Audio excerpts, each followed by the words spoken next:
안녕하십니까. 자동차 읽어주는 남자 이상입니다. 오늘 제가 가지고 온 내용은요, 지금 신차 시장에 엄청난 그런 핫이슈 차량입니다. 항상 제가 핫이슈 차량을 이제 리뷰를 하긴 하는데, 이번엔 정말 뜨거운 논란과 논쟁을 가지고 있는 차량이에요. 바로 현대자동차의 아반떼 페이스리프트 차량입니다. 아반떼 페이스리프트. 아반떼는 역사적으로 돌이켜봤을 때 굉장히 많은 인기를 가지고 왔고, 현대자동차의 중추를 담당하는 세단이에요. 소나타가 있긴 하지만 소나타만큼 대중적이고 또 대중의 관심을 많이 받는 차량이기도 합니다. 그만큼 판매량도 굉장히 많고요. 그런 아반떼 차량이 이번에 너무나 해괴망측하고 졸작으로 나왔다라는 평이 굉장히 많습니다. 과연 왜 그럴까요? 그 이유는 바로 디자인 때문입니다. 아반떼 성능은 이제 아마 MD를 거치면서 AD로 넘어오면서 굉장히 좋아졌어요. 그리고 이전에 아반떼 스포츠라는 그런 모델도 있었는데 굉장히 사랑을 많이 받았습니다. 아반떼가 이렇게까지 올라왔구나 라는 그런 평을 받았는데, 이번에 페이스리프트가 되면서 물론 성능은 좋아졌겠지만 그 디자인이 굉장히 실망감을 많이 안겨줬어요. 그래서 저조차도 이게 뭐야? 왜 이렇게 디자인했지? 디자이너 누구야? 라는 생각을 했어요. 그래서 과연 해괴망측인가 괴성 만점인가 이런 느낌도 많이 받았고, 꼭 이렇게 디자인했어야만 속이 후련했냐? 라는 느낌을 가질 정도의 디자인이었습니다.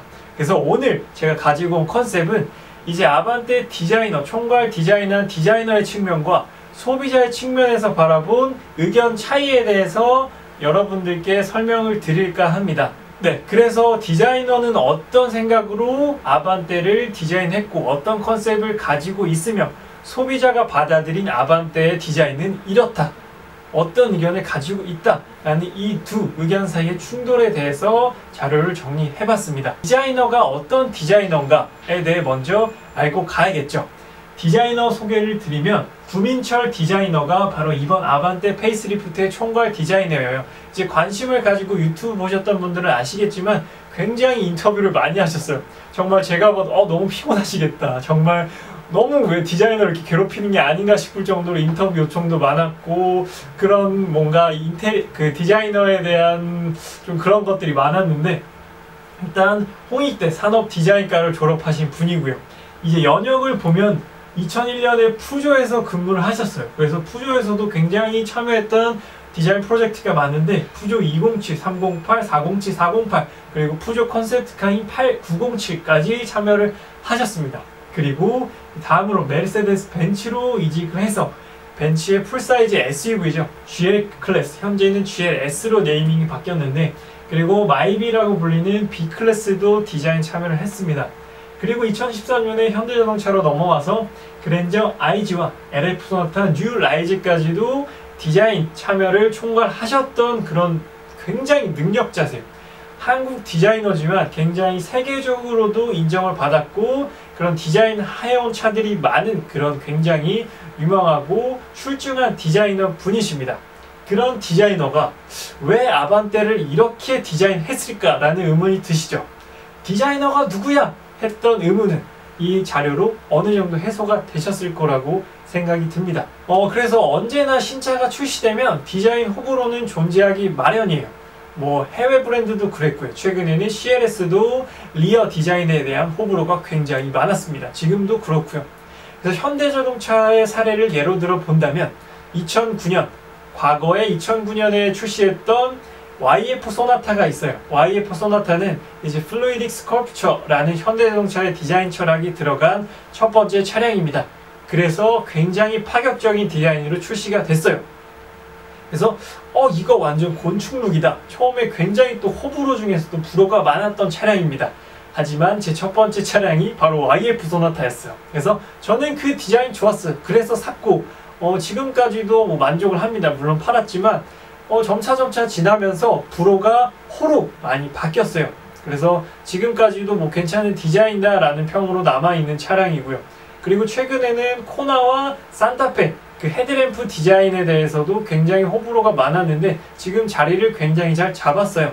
그래서 산타페도 지금 뒤에서 따라오면은 굉장히 임팩트가 넘칩니다. 카리스마도 넘치고요. 그래서 그런 파격적인 디자인이 자리를 잘 잡은 얘 중에 하나가 바로 산타페와 코나죠.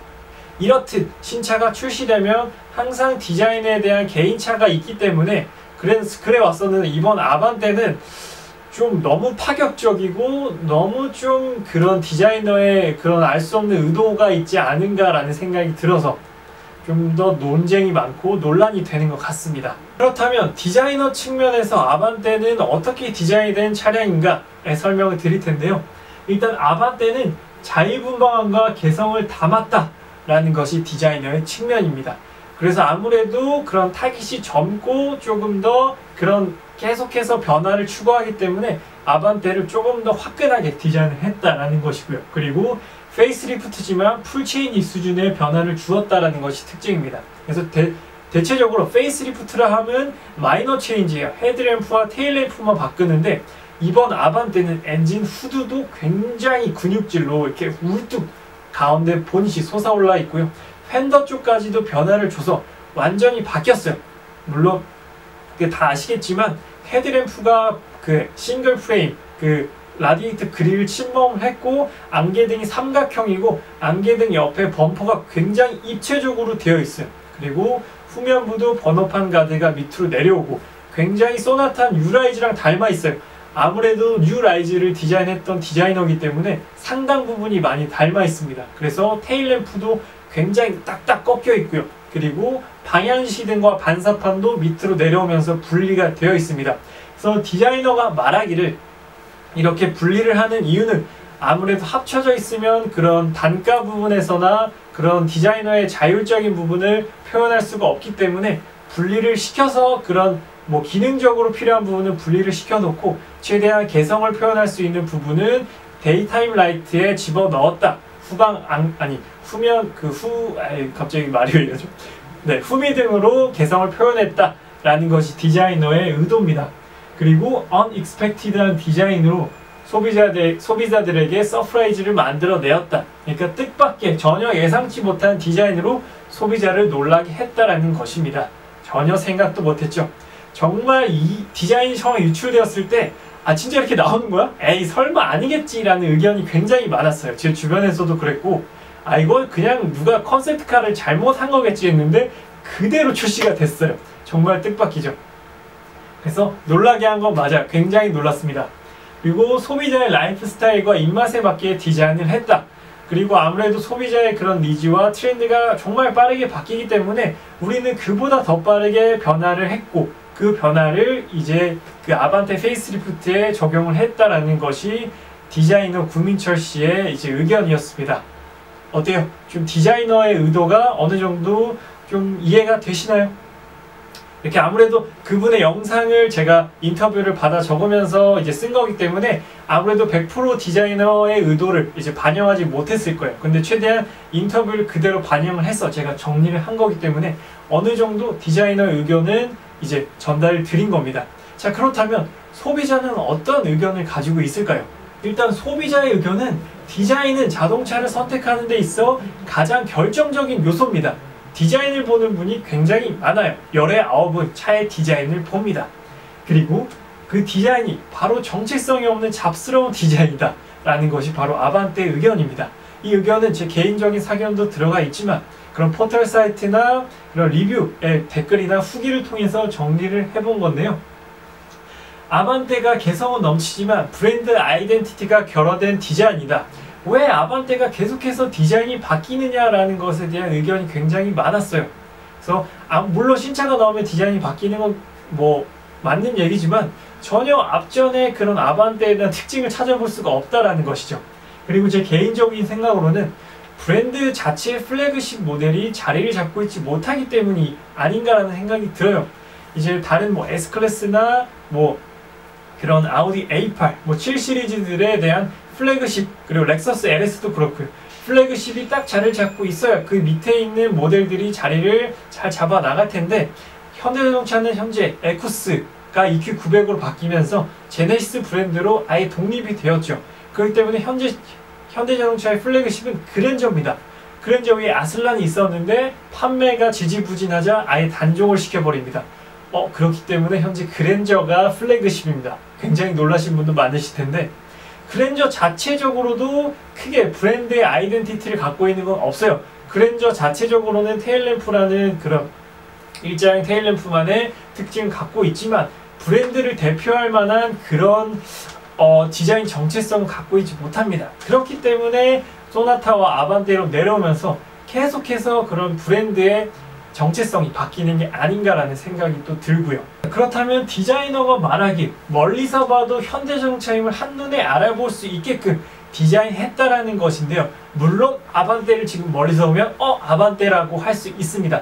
하지만 그런 정체성은 이렇게 페이스리프트 되면서 갑자기 생기는 게 아니에요. 제가 생각하기에는 타 브랜드를 예로 들어 드리면 이제 BMW는 그 키드니 그릴이라고 하죠. 그 콩팥이라고 하는 그 키드니 그릴은 멀리서 봐도 BMW임을 한눈에 알아볼 수 있습니다. 그리고 그 코로나 링이라고 불리는 BMW만의 주간 전조등 두 개의 동그라미는 정말 멀리서 봐도 BMW임을 알 수 있습니다. 그리고 벤츠를 예로 들어 드리면 그 E클래스는 예전부터 헤드램프를 두 개로 나눠왔어요. 최근에 그 E클래스는 하나로 합쳐져 있지만 주간 전조등을 두 줄로 그으면서 그 헤드램프가 나눠진 것처럼 또 보이는 효과를 가지고 있습니다. 그리고 또 G바겐이라는 정말 역사적으로 딱 그런 군용차의 느낌이 나는 각진 디자인의 거의 넘버원으로 불리는 G바겐 또한 가지고 있는 브랜드입니다. 아우디는 싱글 프레임으로 또 디자인이 대표되는 그런 브랜드죠. 멀리서 봐도 아우디다라는 것을 한눈에 알아볼 수가 있습니다. 그리고 아우디는 그 램프, 헤드램프와 테일램프를 주로 혁신적으로 디자인하고 출시를 하는 그런 대표적인 브랜드 중에 또 하나죠. 그리고 포르쉐는 911을 가지고 있습니다. 911 더 이상 설명할 필요가 있을까요? 포르쉐는 911이고 911은 포르쉐를 대변하는 그런 모델입니다. 그리고 BMW 미니 또한 바로 그런 철학을 담고 있는 대표적인 모델이죠. 이렇게 멀리서 봐도 알아볼 수 있다는 것은 바로 이런 부분입니다. 브랜드가 오래전부터 역사적으로 이어온 그런 아이덴티티를 가져야만 그런 멀리서 한눈에 알아볼 수 있다는 건데요. 아반떼는 그런 부분에서 완전 졸작이에요. 뭐 아반떼는 멀리서 알아볼 수 있지만 뭐 전혀 디자인적으로 계승된 게 없습니다. 아예 이전에 디자이너 없애버렸어요. 디자이너가 말했잖아요. 풀체인 이수드로 바뀌었다.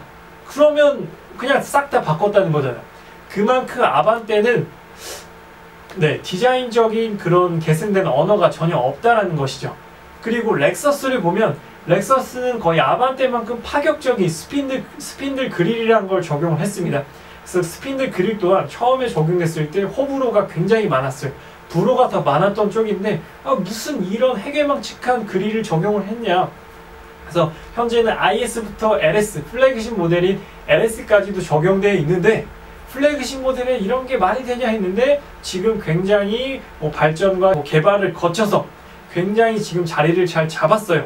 그래서 굉장히 소비자들도 만족하면서 이것이 바로 멀리서 봐도 렉서스다 라는 것을 알 수 있는 또 그런 요소로 자리를 잡았습니다. 그래서 렉서스 같은 그런 브랜드는 또 그렇게 혁신적이고 도전적인 그런 실험적인 도전을 했지만 굉장히 자리를 잘 잡은 사례로 또 볼 수가 있겠습니다. 그렇다면 아반떼 AD도 렉서스처럼 인정을 받을 수 있을 것인가? 제 생각엔 아니라고 생각이 듭니다. 저도 사실 아직 실물을 못 봤어요. 원래 차는 실물이라고 하지만 실물로 보기가 좀 두려워요. 실물은 어떨까? 물론 실물을 보신 분들 중에서 실물이 더 낫다. 실물로 봐도 해괴망측하다라는 그런 또 두 개로 양분이 되는데 제가 생각해도 저도 후자 쪽이 아닐까. 실물로 봐도 이상하다. 물론 사람이라는 것이 계속 보다 보면 익숙해지고 적응이 돼요. 그래서 뭐 한 몇 개월 지나면 또 그냥 그렇네라고 볼 수가 있는데 그것이 바로 소비자가 브랜드에 설득이 되는 겁니다. 그건 어쩔 수 없어요. 근데 계속 보다 보면 익숙해진 건 어쩔 수 없기 때문에 근데 현대자동차는 계속해서 끊임없이 도전하고 새로운 시도를 하고 있어요. 하지만 그 말인 즉슨 현대자동차가 정체성이 없다라는 말로 또 다른 말로도 해석될 수 있다라고 생각이 들어요. 이렇게 어느 정도 브랜드 정체성이 있고 디자인 철학이 있어야만 어느 정도 좀 일맥상통하는 부분이 있을 텐데 아반떼 AD가 새로 나왔을 때 세로형 안개등이 적용됐잖아요. 그래서 뉴라이즈가 나왔을 때도 세로형 안개등이었고 그 제네시스 G70이 나왔을 때도 세로형 안개등이 적용되었습니다. 그래서 제네시스도 완전 고급 그런 프리미엄 브랜드라고 현대자동차가 얘기를 했는데 그런 디자인 언어를 아반떼와 공유한다는 것 자체가 굉장히 말이 안 된다고 생각을 했어요. 분명히 G70이 신형 나오면 그건 없어질 겁니다. 분명히 확신해요. 그리고 아반떼도 AD 때는 세로형이더니 이번엔 또 삼각형으로 바뀌었어요. 이렇게 계속해서 디자인 언어가 바뀝니다.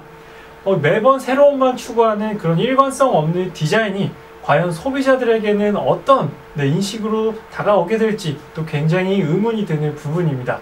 과연 소비자들은 브랜드의 그런 의도에 설득이 될까요? 소비자들의 반응은 어떨지가 굉장히 궁금해지는 부분입니다. 과연 예전처럼 아반떼가 많이 팔릴 수 있을까라는 생각이 들어요. 대부분 또 소형 SUV나 SUV로 넘어가는 추세이기 때문에 과연 예전만큼의 아반떼가 저력을 보여줄 수 있을까가 의문이 드는 부분인데 게다가 디자인까지도 이렇게 외면을 받는 상황이기 때문에 분명 아반떼가 예전만큼 저력을 보여주지 못할 것 같습니다. 저도 판매량이 굉장히 궁금해지는 부분인데요. 앞으로 조금 더 살펴봐야겠죠. 그래서 오늘 아반떼 디자인에 대한 리뷰를 해봤는데요. 개인적으로도 참 아반떼 저도 많이 타보고 아반떼 스포츠도 타보고 AD도 타보고 MD도 타봤는데 참 이번 아반떼는 굉장히 좀 안타까운 부분이 있어요. 물론 저도 디자이너의 의도를 이해하지 못하는 것일 수도 있지만 조금 더 아반떼를 살펴봐야 될 필요가 있을 것 같습니다. 그래서 오늘 아반떼에 대한 디자인 리뷰는 여기서 마치도록 하겠습니다. 저는 자동차 읽어주는 남자 이상이었습니다. 감사합니다.